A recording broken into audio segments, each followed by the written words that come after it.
Bienvenue, c'est le Culture Mag, votre rendez-vous avec les arts, les spectacles et le lifestyle. Dans la petite demi-heure que nous allons passer ensemble, nous allons parler musique, musique du monde. Retour d'abord sur la légende musicale du Sénégal, Doudou Ndiaye Rose, le maître tambour de Dakar. Il s'est éteint la semaine dernière à 85 ans. Quel héritage laisse-t-il? Nous serons avec l'un de ses innombrables élèves, un Israélien. Au sommaire également, la musique klezmer. Nous nous intéresserons à ces rythmes d'Europe de l'Est via le festival klezmer de Sfat, au nord d'Israël. Il vient de fermer ses portes. Nous y entendrons le mix hybride de Sigario et El Strudel. Et puis nous écouterons la voix suave de la star Mayada El Hennaoui. Cette chanteuse d'origine syrienne vient de donner un concert au Liban à Baalbek, un enchantement. Mayada n'avait pas mis les pieds dans ce pays depuis 15 ans. Voilà pour le sommaire. Merci d'être avec nous.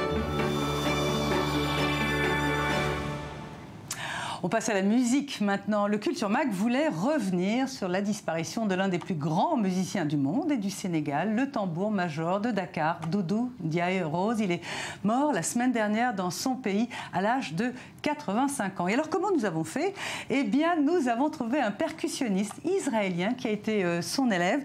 Bonjour Ben Ailon, merci beaucoup d'être avec nous.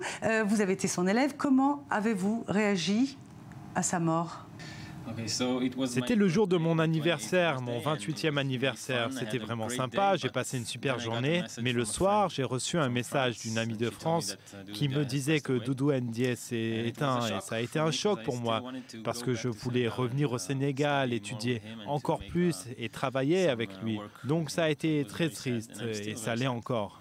Alors, si vous voulez bien, Ben Ailon, nous allons... Alors, vous avez un groupe qui s'appelle Black Guru, vous allez nous en parler juste après. On va regarder, si vous voulez bien, un court reportage qui a été réalisé il y a très longtemps par Julie Jameau sur Doudou Ndiaye Rose. Et si vous voulez bien, on parle ensuite de la personnalité de ce musicien. Au Sénégal, il y a des sons qui sont respectés par tous. Sur une terrasse du quartier HLM de Dakar, Doudou Ndiaye Rose répète avec sa famille. Doudou, on me nomme chef tambour-major. Pendant sa jeunesse, Doudou est allé dans les coins les plus retranchés du Sénégal pour y apprendre la musique. Lors de sa longue carrière, l'ancien président Léopold Sédar Senghor lui a même demandé d'africaniser l'hymne de son pays et l'UNESCO l'a consacré trésor humain vivant. Dans sa famille, 4 femmes et au moins 30 enfants, personne n'y échappe. Certains fabriquent les djembés, d'autres en jouent. Son fils, Moustapha Ndiaye, 50 ans, enseigne les percussions à la Cité de la Musique à Paris et s'occupe maintenant de la formation des jeunes à Dakar. Pas 4 temps, 4 fois. 1, 2, 3, 4. Les jeunes de la famille répètent régulièrement sur la terrasse, même les plus petits. Papis, qui n'a pas encore 4 ans, veut connaître la musique comme ses frères. Actuellement, je n'ai pas peur de rien du tout. Parce que mes artistes, mes enfants, vraiment, ils ont bien appris la langue de la percussion. Et les vieux rythmes du Sénégal sont assurés de traverser les époques et les générations.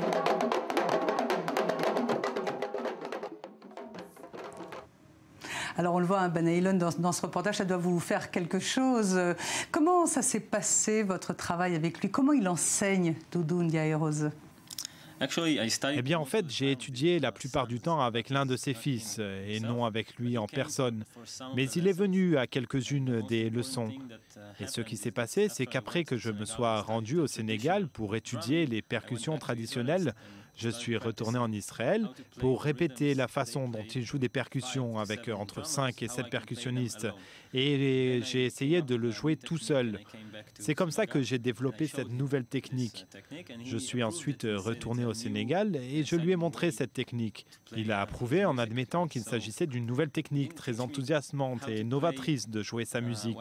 Donc il ne m'a pas enseigné à jouer ce que je joue aujourd'hui, mais en tant que professeur, il nous a enseigné à tous à jouer son genre de musique. Et ça m'a influencé. Comment êtes-vous entré en contact avec Doudou Ndiaye Rose? Vous habitez en Israël, c'était pour vous une évidence d'apprendre le sabar, qui est l'un de ses instruments phares, avec lui? En fait, c'est impossible de le contacter directement. J'ai pris contact avec l'un de ses 40 fils. Il a de nombreux enfants, donc j'ai contacté l'un d'entre eux qui habite aux Pays-Bas. Et puis, je l'ai rencontré à Dakar, j'ai commencé à apprendre auprès de lui. Et puis après quelques temps, j'ai eu le privilège de rencontrer Doudou.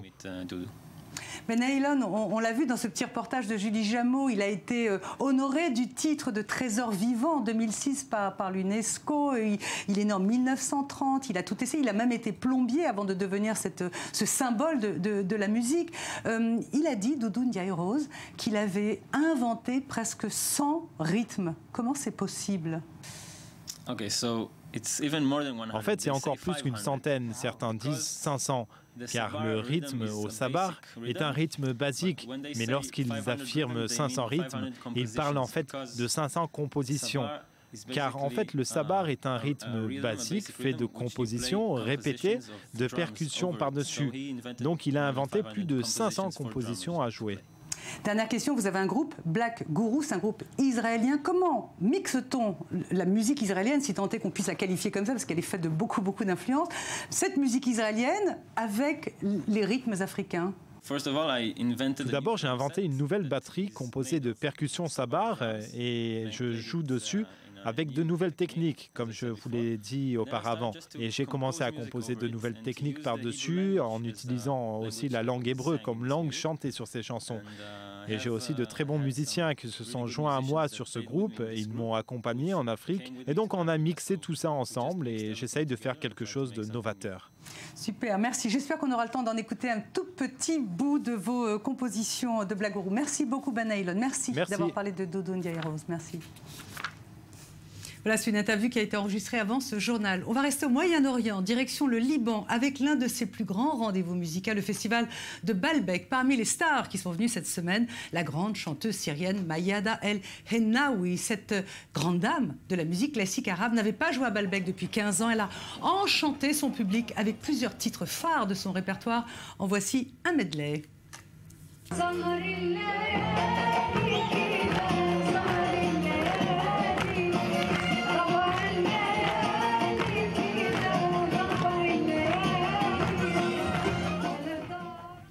Et le festival de Baalbek se termine le 30 août. Il existe depuis 1956 et on y a entendu entre autres Fayrouz et Kalsoum. On va marquer une pause en allant voir une expo à New York et ensuite on parle klezmer.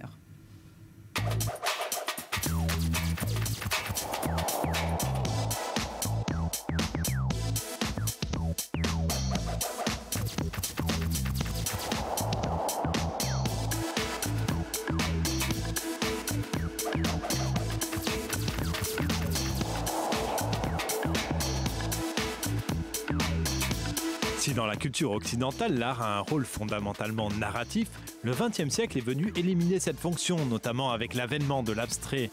Mais les années 1990 sont venues réparer tout cela. La dernière décennie du XXe siècle reconsacre le narratif dans l'art, et c'est précisément cette résurrection que l'expo Storyline, l'intrigue en français, tente de raconter. Plus d'une centaine d'œuvres tirées du fonds permanent du musée Guggenheim de New York ont été rassemblées et toutes racontent des histoires fictives ou réelles. Installations, peintures, photos, sculptures, vidéo art, quel que soit le support, tout est bon pour raconter, recompter ou compter. À l'heure des réseaux sociaux et de l'hypermédiatisation du soi, l'art plus que jamais produit, transmet et délivre un narratif qui a du sens.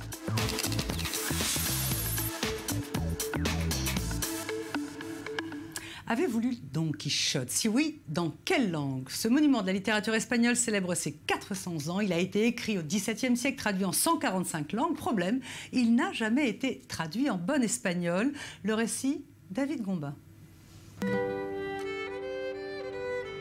C'est un roman à proprement parler révolutionnaire. L'ingénieux hidalgo Don Quichotte de la Manche, ce livre en deux parties datant de 1605 à 1615, a changé à jamais la littérature hispanophone, tant par sa structure que par le fond de l'intrigue. 400 ans après la parution de la seconde partie du texte, Don Quichotte, c'est toujours d'actu. Réédition, réadaptation, modernisation, Don Quichotte fait couler de l'encre. Une expo initiée par l'Institut Cervantes de Madrid est même consacrée aux plus rêveurs des chevaliers. Une expo qui jette un regard nouveau sur cette œuvre essentielle de la littérature espagnole et sur ses différentes traductions. Don Quichotte est un symbole tellement universel que, d'une certaine manière, il suscite une approche propre à chaque langue et à chaque imaginaire. Dès sa parution à l'aube du XVIIe siècle, les aventures de notre Hidalgo préféré suscitent l'intérêt bien au-delà de la péninsule ibérique. Son manuscrit parvient même jusqu'aux rives britanniques. La première traduction anglaise de 1612 adapte d'une certaine manière la vision, le paysage de Don Quichotte à la campagne anglaise. Ou encore, le langage de Sancho Panza devient le parler des quartiers plus populaires de Londres.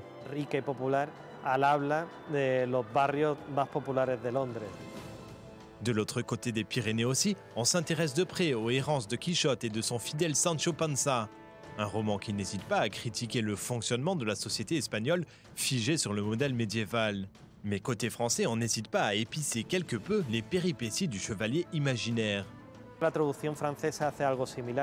La traduction française fait quelque chose de similaire. Elle considère qu'il manque des passages érotiques et en ajoute qui ne sont pas dans l'original, et qui cependant seront ensuite traduits du français au russe, par exemple.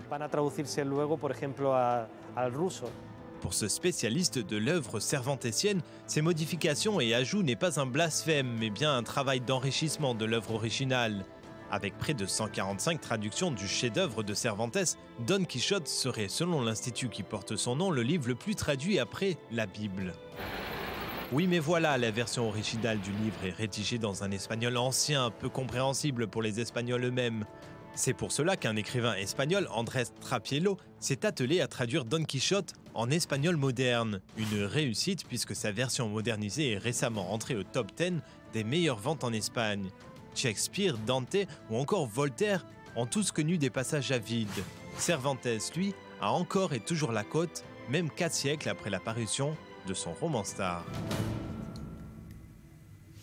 On va terminer ce Culture Mag avec le groupe Cigarrillos and El Strudel. Petits cigares et gâteaux aux pommes. Le groupe a fait les belles heures du festival de Sfat au nord d'Israël. Léonore Jory et Benjamin Le Soif, nos reporters, ont constaté qu'en quelques années, le klezmer s'était ouvert à toutes les sonorités.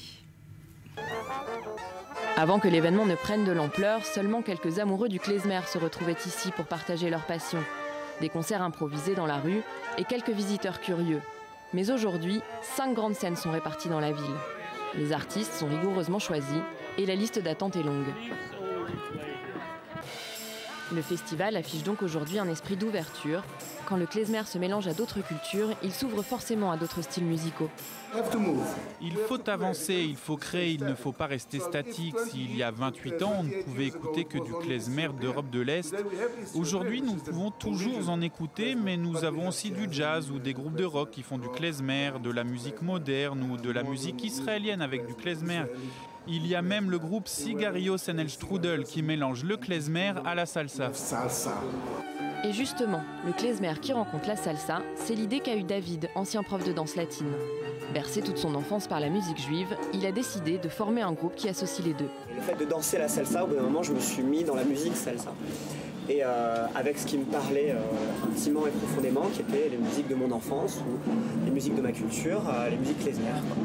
Et la musique yiddish, et donc du coup, je jouais de la salsa, des rythmiques salsa, mais il fallait que je les joue sur des musiques qui me parlent, et je l'ai commencé à les jouer sur des musiques klezmer. Et donc du coup, l'idée est venue de réadapter des musiques yiddish ou des musiques klezmer dans une version complètement différente.